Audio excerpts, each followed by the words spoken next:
Hello everyone, how are you all? Hope you are doing fine. So we have already completed Bipin Choudhary, Lapse of Memory, Part 1 and Part 2. Now this is time for Part 3 and Part 4.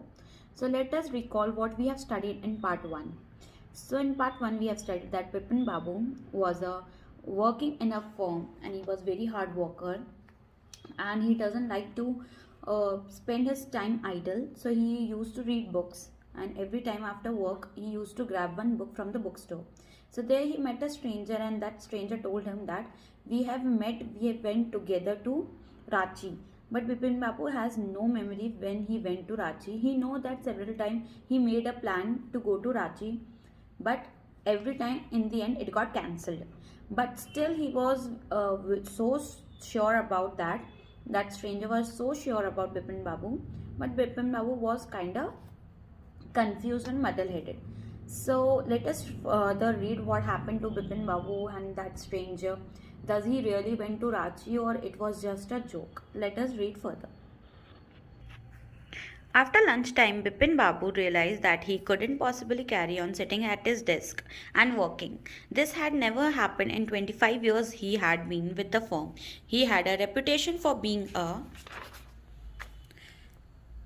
tireless, conscientious worker, but today his head was in a whirl. Back in the 22:30, Bipin Babu lay down in bed and tried to gather his wits together. He knew that it was possible to lose one's memory through an injury in the head, but he didn't know of a single instant of someone's remembering everything except one particular incident, and a fairly recent and significant one. That he had always wanted to go to Ranchi. He have gone there, done things, and not to remember was something utterly impossible. At 7:30, Bipin Babu's servant came and announced, "Chunni Babu, sir, says it's very important." Bipin Babu knew what Chunni had come for. Chunni Lal had been at school with him. He had been having a rough time lately and had been coming to see him about a job. Bipin Babu knew it was not possible to do anything for him, and in fact told him so. But Chunni kept turning up like a bad penny. Bipin Babu sent word, but that not only was it not possible for him to see Chunni now, but now not in servants' week, not in several weeks. But as soon as the servant stepped out of the room and it stuck Bipin Babu's that Chunni might remember something about the 58th trip.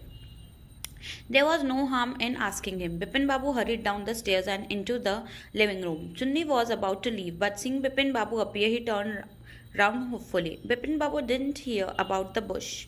"Listen, Chunni, I want to ask you something.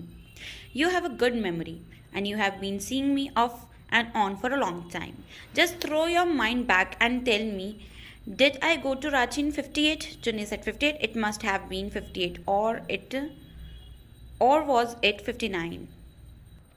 So Bipin Babu's image in the company, in the firm, was of a very hardworking person. So that day he was very much confused. His head was aching and he was very much tired. So when he lay down in the bed, he tried to remember. He tried to recall everything about the Ranchi. But he said that if someone is having a head injury, he might can lose some memory. But if he have to lose some memory, he will lose earlier memory full. But here the only one incident he is not able to remember. So he was trying to recall everything, and one servant came inside his room and asked that, "Sir, Chunni sir came to see you." So Bipin Babu was not in the mood, but then he thought that Chunni Lal might knew about 1958 trip to Ranchi. So he went down the stairs. He asked Chunni that, "Do you remember anything about Ranchi when we went over there in 1958? So Chunni Lal thought for a while and said it might be 1958 or 1959. "You are sure that I did go to Ranchi?" Chunni's look of amazement was not unmixed with worry. "Dee, you mean you have doubts about having gone at all? Did I go? Do you remember clearly?" Chunni sat down on the sofa, fixed Bipin Babu with a long, hard stare, and said, "Bipin, have you taken to drugs or something? As far as I know, you had a clean record. Where such things were concerned, I know that old friendship don't mean much to you, but at least you had a good memory. You can't really mean that you have forgotten about the Ranchi trip. Bipin Babu had to turn away from Ruchani's incredulous stare.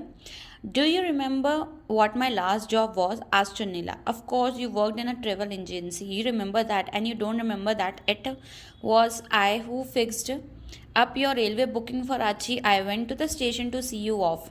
One of the fan in your compartment was not working.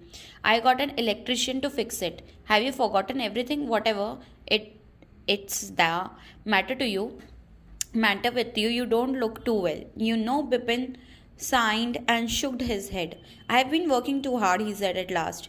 That must have been me reason. Must see about the consulting a specialist. Doubtless it was Bipin's job condition which made Chunila leave without mentioning anything about a job. Paresh Chanda was a young physician with a pair of bright eyes and sharp nose. He became thoughtful when he heard about Bipin Babu's symptom. Look, Dr. Chanda, said Bipin Babu desperately, you must cure me of this horrible illness. I can't tell you how it's affecting my work. So Bipin Babu says to Chunilal that, are you sure that I went over Ranchi? So he was like, are you taking drugs or something? Because how can you forget about the trip to Ranchi? I only booked your tickets and I only have fixed your fan as your compartment fan was not working. So I brought an electrician and see you off on of the station also. And how can you forget about the trip? So Bipin Babu said that he ignored whatever Chunila said and said that I have a lot of work in my office that might be the reason that I have forgot the trip about Ranchi. So without asking anything about the regarding job, Chunilal went away. So Bipin Babu again, he was very worried. So he thought of seeing a psychiatrist. So he went to Dr. Chanda and said that I have been losing my memory and the only memory I lost was of trip to Ranchi. So he said that please cure my illness as soon as possible because this thing is affecting my job. I'm not able to concentrate on my job properly. Dr. Chanda shook his head. You know what, Mr. Chaudhary, he said. I have never had to deal with a case such as yours. Frankly, this is quite outside of my field, of my experience. But I have one suggestion. I don't know if it's work, but it's worth trying. It can do no harm. Bipin Choudhary leaned forward anxiously. As far as I can make out, said Dr. Chanda, and think you are of the same opinion, you must have been to Ranchi, but due to some unknown reason, the entire episode has slipped out of your mind. What I suggest that you go to Ranchi once again. The sight of the place may remind you of your trip. This is not impossible, more than that I cannot do at the moment. I prescribe a nerve tonic and a tranquilizer, sleep essential, or the symptom will get more pronounced. Bipin Babu felt somewhat better the next morning. After breakfast, he rang up his office, gave some instruction, and then procured a first class ticket from Ranchi for the same evening. So Dr. Chanda says that I have seen first time in my whole career or during my whole experience, your case is first I have seen that someone have lose a specific time period memory. So what I suggest that you go back to Ranchi once again and the places the stranger told that you have visit those places again, and if you remember a slightest memory then you have been to Ranchi, otherwise it's just a hypothetical, it's just your imagination. So he says that yes, I'll do that. Bipin Babu went back to his home. He gave a phone call in the office, gave instruction that what the workers have to do, and then he booked a flight to Ranchi. Getting off the train at Ranchi next morning, he realized that at once that he had never been there before. He came out of the station, took a taxi and drove around the town for a while. He realized that the stress, the building, the hotels, the bazaar, the Morabadi hills, with none of these had he the slightest acquaintance, would a trip to the Hudro Falls help. He didn't believe so, but at the same time, he didn't wish to leave with the feeling that he hadn't tried enough. So he arranged for car and left for Hudro in the afternoon. At 5 o'clock the same afternoon in Hudro, two Gujarati gentlemen from the group of the picnickers discovered Bipin Babu lying unconscious beside a boulder. When he came around, the first thing Bipin Babu said was, "I am finished, there is no hope left." Next morning, Bipin Babu was back in Calcutta. He realized that there was truly no hope for him. Soon he would lose everything: his will to work, his confidence, his ability, his balance of mind. Was he going to end up in the asylum at? Bipin Babu couldn't think anymore. Back home, he rang up Dr. Chanda and asked him to come over. Then, after a shower, he got into bed with an ice bag clamped on his head.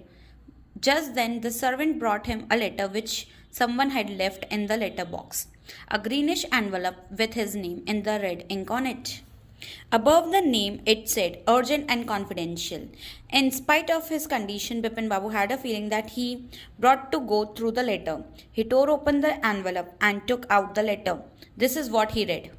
So as soon as Bipin Babu got down the station, and he took a taxi, he drove around, he sees all the buildings, the bazaar and the hotels and everything, but he didn't remember a slightest memory of being Ranchi before in 1958. So the stranger was talking about the Hudro Fall. So he thought that let me try once again, and he went to Hudro Fall. There he was unconscious, he fainted, and two Gujarati people found him and took him to hospital. And there he realized that he is going insane. He will be end up in asylum. He is losing his confidence, he's losing his self-esteem and everything. Then what happened? He came back to Calcutta, and then he called Dr. Chanda to come over his house. So he took a shower, he lied on bed, and there was an ice bag on his head. So his servant came with an envelope. So he was not in the condition to read the envelope. Still he tried, and he tore the envelope, he took out the letter, and he started reading. Dear Bipin, I had no idea that affluence would bring about the kind of change it has done. Was it so difficult for you to help out an old friend down of his luck? I have no money, so my resources are limited. What I have is imagination, a part of which I use in retribution of you unfeeling behavior. Well, you will be all right again now. A novel I have written in the being considered by a publisher. If he likes it enough, it will see me through the next few months. Yours, Chunnilal. When Dr. Chanda came, Bipin Babu said, "I am fine." It all came back as soon as I got off the train at Ranchi. "A unique case," said Dr. Chanda. "I shall write about it in the medical journal." "The reason why I sent for you," said Bipin Babu, "is that I have a pain in the hip from a fall I had in Ranchi. If you could prescribe a painkiller." And this story was written by Satyajit Ray. So in the end, what happened? Chunnilal was just playing with the memory of Bipin Babu, as Bipin Babu was not helping Chunnilal, even though if he can help.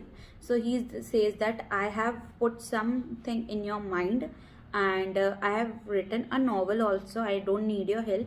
I have written a novel, and if it is liked by the publisher, he will call me in the next few months.